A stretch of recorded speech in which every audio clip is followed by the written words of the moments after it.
नमः संस्कृताय मित्रों, विद्यावारिधि चैनल में आप सभी का स्वागत है। हम सभी ने श्रम महात्म्यम के प्रथम भाग में श्लोक संख्या 1 से 10 तक और द्विभाग में श्लोक संख्या 11 से 16 तक का अध्ययन कर लिया है। आज इसके भाग 3 में अंतिम 6 श्लोकों का अध्ययन करेंगे और श्रम महात्म्यम का आगे अध्ययन जारी रखेंगे।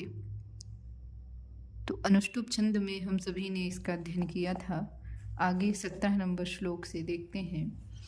आधनेनापि जीयन्ते श्रमिणः धन संपदाः साधनेन तु हीयन्ते अश्रमिणः कुल संपदा।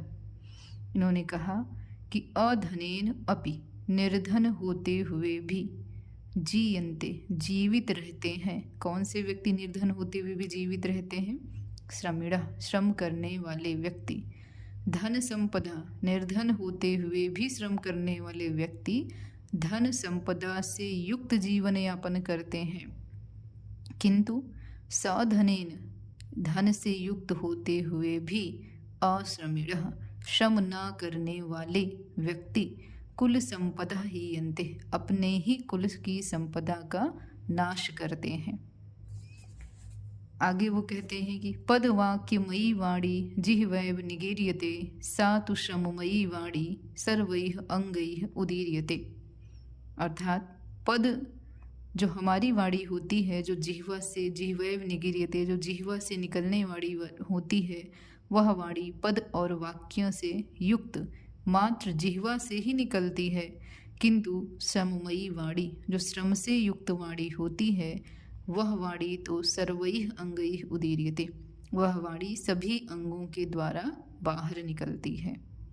आगे कहते हैं श्रमेण दुःखम यत् किंचित कार्य काले अनुभूयते कालेन स्मर्यमाणं तत् प्रमोदायैव कल्पते। कहते हैं कि जो परिश्रमी व्यक्ति होता है, परिश्रम काल में जो वह दुख का अनुभव करता है, जब वह सफलता प्राप्त कर लेता है, अपने कार्य को पूरा कर लेता है, तो उसको किस प्रकार का अनुभव होता है, वही श्लोक में वर्णित किया गया है।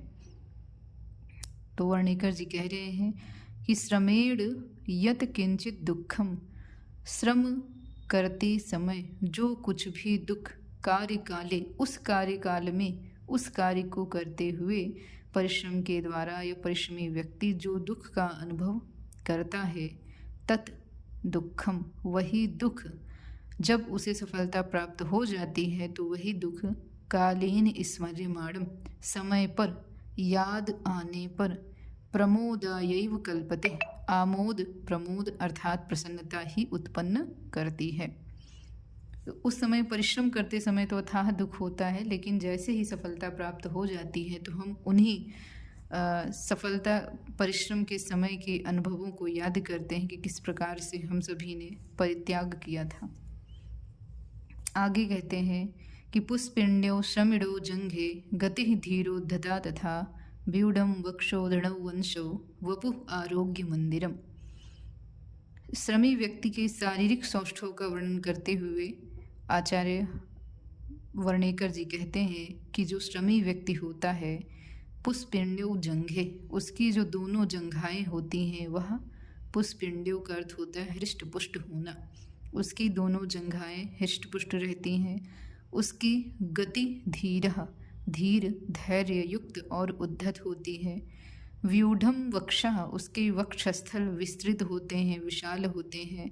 दृढ़ौ अंशौ अंश का अर्थ होता है कंधा, उसके दोनों कंधे, दृढ़ का अर्थ मजबूत, उसके दोनों कंधे मजबूत होते हैं। और वपुः आरोग्य मंदिरम और उसका शरीर निरोग का मंदिर होता है, अर्थात निरोगी होता है। आगे 21 नंबर श्लोक में कहते हैं कि श्रामयन्तः शुभ कार्येषु जागरूकतया अनिशम श्रम श्रांतानि नियतम दैन्यानि खलु शेरते। जो श्रम करने वाला व्यक्ति होता है, जो निरंतर श्रम के कार्य में लगा रहता है, वह ऐसा व्यक्ति शुभ कार्येषु अपने शुभ कार्यों में जागरूकतया अनिशम दिन रात जागता रहता है, जागरूक होकर के अपने लक्ष्य की ओर अग्रसित होता रहता है, अपने कार्य को करता रहता है।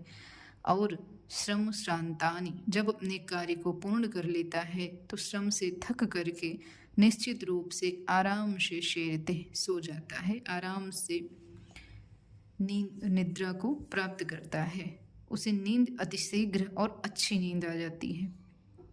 ज्ञान भक्ति विहीनो अपि यह श्राम्यति सुकर्मसु साधुरेव स मंतव्यः सम्यक व्यवस्थितो हि सः। कहते हैं कि ज्ञान और भक्ति से विहीन होते हुए भी यह जो व्यक्ति सुकर्मसु श्राम्यति, अच्छे कार्यों के लिए परिश्रम करता है, साधुरेव सह मंतव्यः, निश्चित रूप से ही उसे साधु अर्थात सज्जन मानना चाहिए, क्योंकि वह दृढ़ निश्चय होकर के सम्यक ही सह व्यवस्थितो श्राम्यति, क्योंकि वह दृढ़ निश्चय होकर के अपने कार्य को पूर्ण करता है। तो ऐसा व्यक्ति, चाहे वह ज्ञान और भक्ति उसके अंदर ना हो, किंतु परिश्रम करने की क्षमता है, परिश्रम करने की लगन है, ऐसा व्यक्ति निश्चित रूप से ही साधु है।